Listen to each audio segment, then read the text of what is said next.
Yo, what up? What's poppin'?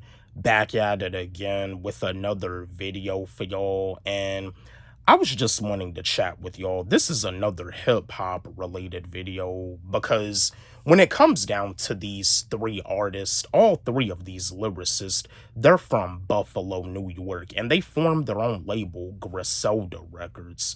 But this particular artist is like the founder, he's like the CEO, he's the boss of Griselda. He's also a huge wrestling fan. I'm a wrestling fan myself, and with all these YouTubers and streamers and stepping into the wrestling ring, I was wondering like if he could step into the wrestling ring, but that's gonna be for another video. But anyway, I got a question.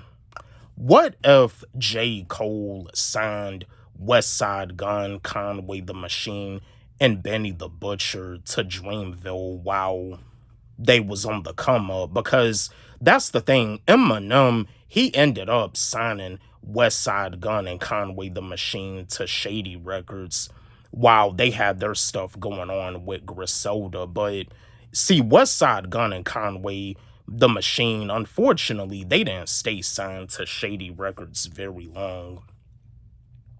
Yeah, they didn't stay signed to Shady very long. You know, what I mean, I think it was something with creative differences. I don't really know for sure, but what if J. Cole signed them? Because that's the thing, J. Cole, the song that he did with Benny the Butcher, Johnny P's Caddy, J. Cole did his thing on that verse. Benny the Butcher had a nice verse too, but on that verse by J. Cole killed it. He definitely went in on that verse. I mean, J. Cole, I'll say that J. Cole is one of those lyricists that could definitely go bar for bar with Benny the Butcher, and probably could go bar for bar with Westside Gunn and Conway the Machine. But yeah, what if J. Cole signed Griselda to Dreamville while they was on the come up?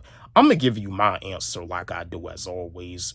If J. Cole signed Westside Gunn, Conway the Machine, and Benny the Butcher to Dreamville while they was on the come up, it would have been amazing. It would have been nice. It would have been awesome. It would have been great for Dreamville Records. They probably would have stayed signed to Dreamville longer than they stayed signed to Shady. No disrespect to Eminem. You know I love Eminem. Eminem is number one in my top five because Westside Boogie is still signed to Shady and Grip is still signed to Shady along with Easy Mill. Easy Mill is still signed to Shady. But yeah, if J. Cole signed Westside Gunn, Conway the Machine, and Benny the Butcher, it would have been amazing. You know, J. Cole would have made some songs with Westside Gunn, and he would have made some songs with Conway the Machine. Because the song that he did with Benny the Butcher, Johnny P's Caddy, that song right there is a masterpiece. That song right there is phenomenal. Like they both did their thing on that song, but yeah, this would have been nice. It would have been amazing for Dreamville. It probably would have been something that could have put J. Cole's label Dreamville definitely like at a higher status, because that's the thing. Like with Jid, he was wanting to go up against TDE, and I honestly feel like if Westside Gunn, Conway the Machine, and Benny the Butcher was signed to Dreamville, I honestly feel that TDE wouldn't even be a match. Top Dog Entertainment wouldn't even be a match for Dreamville if they had Westside Gunn, Conway the Machine, and Benny the Butcher. Yeah, TDE would have got smoked by Dreamville if this happened, but yeah, my fellow J. Cole fans, my fellow Griselda fans, let's chat. Do y'all feel that this would have been dope? Don't forget, like, subscribe, hit the notification bell on my channel, comment, share, like the video.